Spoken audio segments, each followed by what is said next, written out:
He personally rescued his deadliest enemy from an assassin's blade, not out of mercy, but to mold him into a public enemy despised by the entire realm. This man, who had endured in silence for half a lifetime, was about to stake everything on one monumental gamble that would shape Japan's destiny for the next 250 years. The story begins back when Toyotomi Hideyoshi had not yet unified the country. One day, thirsty from his travels, Hideyoshi happened to step into a temple. A young temple attendant named Sakichi served him his first bowl of tea. Hideyoshi drained it in one gulp and asked for another. The second bowl was hotter and only half full. The third was scalding hot, yet poured in just a tiny amount. Sakichi's thoughtfulness and insight deeply impressed Hideyoshi. When asked what reward he desired, Sakichi turned down an offer of a 100 koku domain, and instead requested the rights to harvest reeds along the lakeside. This display of foresight completely won Hideyoshi over. Years later, Sakichi had become Ishida Mitsunari, Hideyoshi's most trusted retainer. As Hideyoshi's ambitions swelled, he set his sights on conquering Joseon and crushing Ming China. An endless war seemed inevitable. Meanwhile, another ambitious warlord, Tokugawa Ieyasu, began his own carefully staged performance. He deliberately entered the capital in dust-covered travel attire, making a show of how he had rushed through the night on behalf of the Toyotomi house to demonstrate his loyalty. In his later years, Hideyoshi grew increasingly paranoid and ruthless. He forced his nephew Hidetsugu to commit suicide, then ordered the execution of Hidetsugu's entire household, more than 20 wives, concubines, and children. Mitsunari, unable to stand by, pleaded for mercy on behalf of Komahime, Hidetsugu's 15-year-old concubine who had never even met her husband. But Hideyoshi, no longer the perceptive lord he once was, coldly rejected Mitsunari's plea.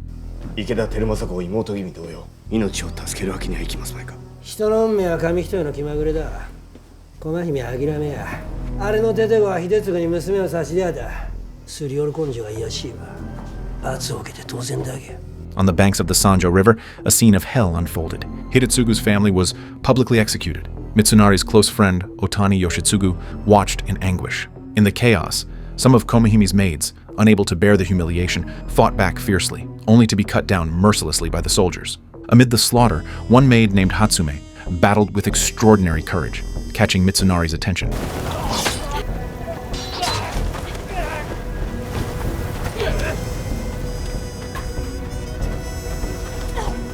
He rescued the gravely wounded Hatsume. The massacre also ignited fury in a legendary warrior known as Sakon, Shima Sakon.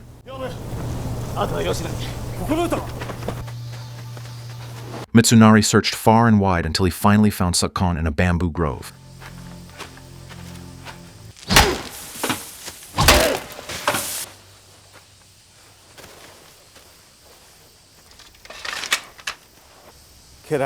Sakon, disgusted by the Toyotomi regime's brutality, flatly refused at first. But Mitsunari offered an astonishing price, half of his own 190,000 koku domain. He even proposed becoming brothers or close friends. In the end, his sincerity moved the great warrior. Standing before Sakon, Mitsunari confessed openly. What he truly wished to inherit was the sense of justice that Hideyoshi had once possessed. He predicted that once the Taiko died, chaos would engulf the land.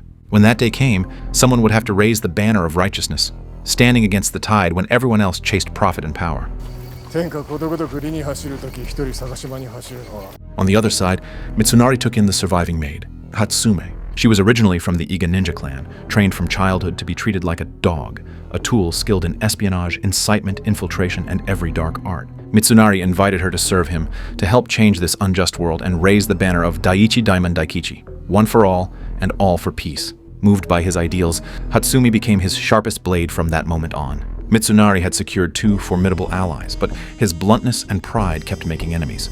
When Ieyasu politely picked up a bamboo staff Mitsunari had dropped, Mitsunari walked away in irritation. Sakon warned him that such behavior would only make people see him as arrogant and spoiled by favor. Ieyasu, however, turned the incident into a calculated move. In secret meetings with his confidant Honda Masanobu, Ieyasu decided not to eliminate Mitsunari yet. He would wait until after the Taiko's death, then brand him a traitor and rebel before striking. To seize the realm, Ieyasu began laying his plans. His first target, Toyotomi's adopted son, Kobayakawa Hideaki. After Hideaki's reckless advance during the Joseon campaign, Mitsunari had criticized him harshly, resulting in his domain being slashed from 520,000 koku to just 10,000. Ieyasu swooped in, befriending him, blaming everything on Mitsunari's scheming and promising to restore justice. Soon after, the Taiko Hideyoshi fell gravely ill. Ieyasu gathered the daimyo to sign a pledge of loyalty to Hideyori, but claimed he would deliver it directly to the Taiko, implying it would be buried with him, free of any oversight.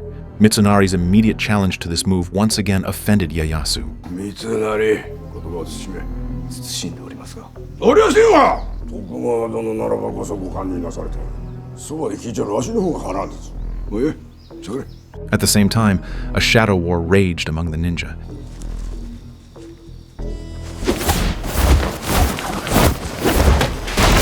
昨夜伏見城下で合戦騒ぎがあったの。2頭の狂い馬を家康が放って捕らえようと駆け回る人の動きと馬蹄の響きがようかき立てた。東堂高田の屋敷では徳川殿の警護すべしとの号令で家康の屋敷になっていた。東堂だけじゃないで、池田も細川も福島と一緒に家康のとこに駆けつけた。人情の底がよう聞こえたで。実は太閤はもう死んでるんじゃねえの。まだ死んじゃいないよ太閤は。家康が怯えている大名を試したってこと。Ieyasu's operatives were quietly eliminating threats. At a grand banquet meant to soothe tensions, conflict erupted once more. In the critical moment, Ieyasu arrived. His masterful display of both carrot and stick not only quelled the unrest, but also earned him Hideyoshi's renewed trust. 喧嘩口論いたすまじきこととの生死をそれがしに差し出したことを忘れたが、こうなってはおのおの方は皆拙者の敵じゃ。諸役の方々、門は閉めよう。一人たりとも返さんぞ。大夫、拙者が悪い子だった。大夫、拙者が悪い子だった。 Hideyoshi felt reassured that with Ieyasu watching over things, young Hideyori could rest easy.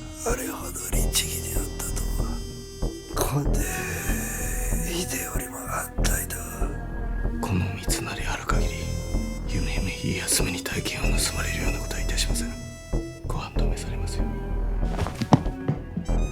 In August 1598, the Taiko Toyotomi Hideyoshi passed away. Following the late ruler's instructions, Mitsunari kept the death secret to avoid disrupting the ongoing expeditionary forces in Joseon. The funeral for one of Japan's greatest warlords was held in a strangely subdued and almost farcical manner. Mitsunari blamed Ieyasu entirely for the indignity.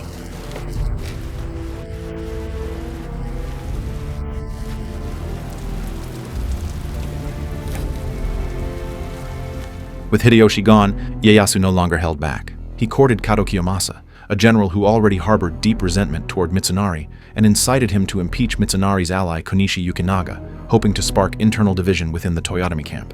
But Mitsunari outmaneuvered him, immediately filing a counter-petition accusing Kiyomasa of wrongdoing. この訴訟、実質的には三成が勝った。花を沸かされた家康は沈黙したが、清正たち7人党は生きり立った。 Ieyasu's scheme failed, leaving Kiyomasa and his allies furious. They led troops to besiege Mitsunari's residence.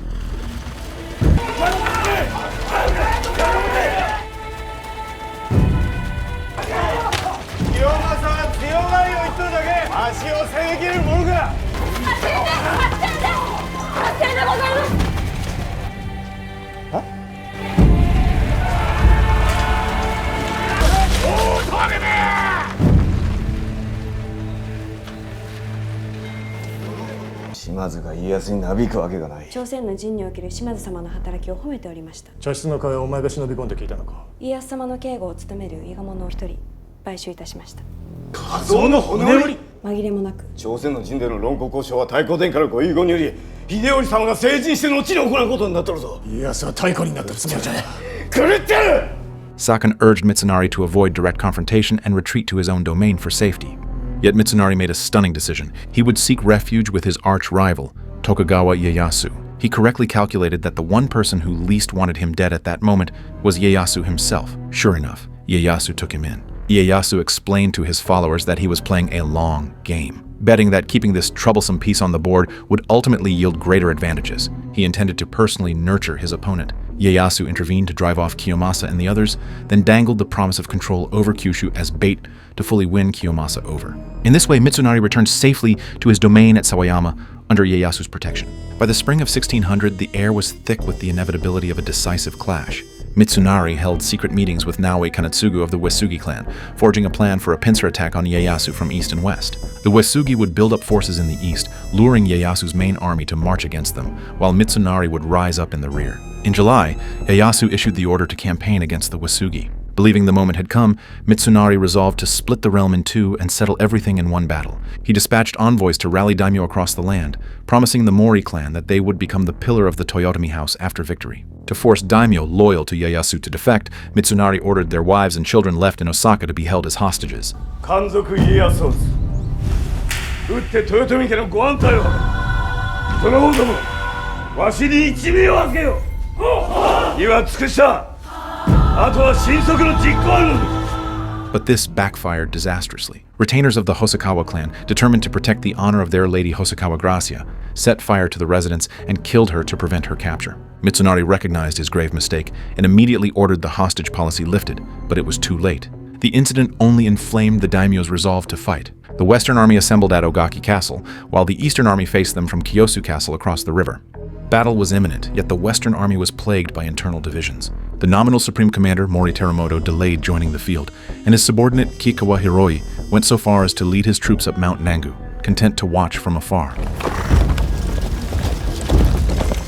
Sakon saw through the Mori clan's wavering allegiance and warned Mitsunari against relying on them any longer. On the night of September 14th, the eve of battle, Mitsunari rallied his troops, declaring that this war between justice and tyranny could not be lost. To his surprise, Ieyasu had already left Edo and arrived at the front lines. Upon hearing the news, Mitsunari decided to seize the initiative. Shimazu Yoshihiro proposed a night raid on the enemy headquarters, but Mitsunari rejected it as unrighteous. Instead, he abandoned Ogaki Castle entirely, marching the whole army to Sekigahara's open plain to confront Ieyasu in honorable, head-on combat. He deployed in a crane wing formation with the core forces of Ishida, Shimazu, Konoshi, and Ukita Hideye positioned to envelop the enemy. Otani Yoshitsugu, wary of Kobayakawa Hideyaki's possible defection, deliberately positioned his troops at the foot of Mount Matsuo as a precaution. The Western army relocated overnight. The Eastern army responded swiftly. Mitsunari personally rode to Mount Matsuo for one final attempt to persuade Kobayakawa, promising him the position of Kampaku, regent, after victory, and reiterating his unwavering commitment to justice. On the day of the decisive battle, thick fog blanketed the field. Inaomasa and Matsudaira Tadayoshi, unable to restrain themselves, fired the first shots at Ukita Hideye's forces of the Western Army, officially starting the Battle of Sekigahara. The Western Army fought with high morale. Shimasakan and Gamokyusaku's units even briefly broke into Kuroda Nagamasa's lines.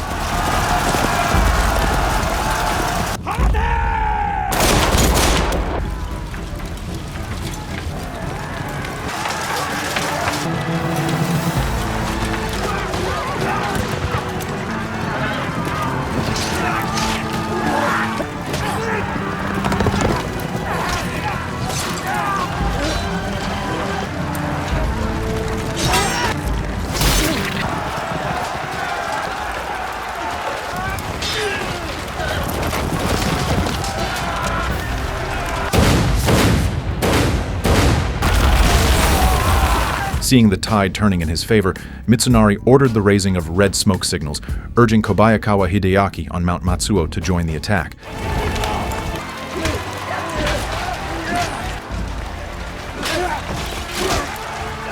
But Kuroda's arquebusiers targeted Sakon, and a volley struck him down. Gravely wounded, Sakon fell. 止血が済めば戦場に戻れます。始末が側面を叩けば黒田は崩れますぞ。 Mitsunari was frantic with worry. He personally rode to Shimazu Yoshihiro's position, begging for reinforcements. Shimazu, however, refused coldly, citing insufficient troops and resentment over Mitsunari's earlier rejection of the night raid plan.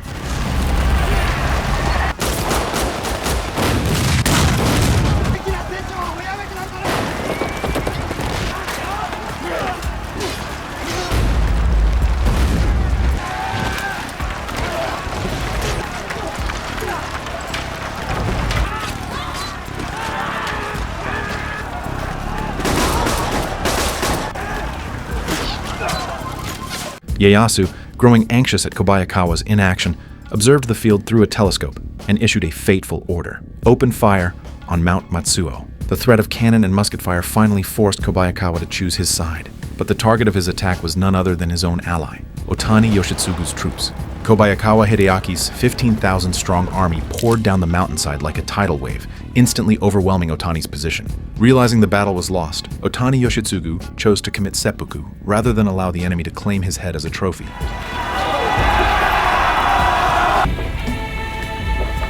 Kobayakawa's betrayal became the final crushing straw that broke the Western Army.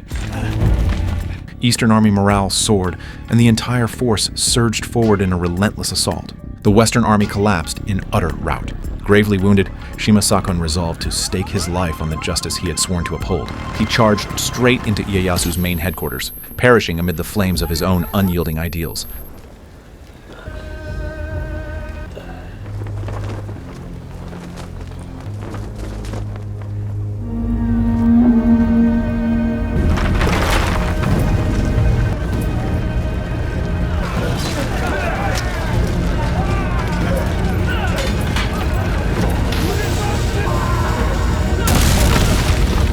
After the defeat, Ishida Mitsunari fled into the mountains and was sheltered for several days by a farmer who recognized him. When pursuers finally closed in, Mitsunari surrendered himself to spare the farmer from retribution. In prison, he came face to face with Kobayakawa Hideyoshi. Confronting the traitor who had personally shattered his lifelong dream, Mitsunari simply told him to dry his tears and go ahead, humiliate him as much as he liked if it would please Ieyasu.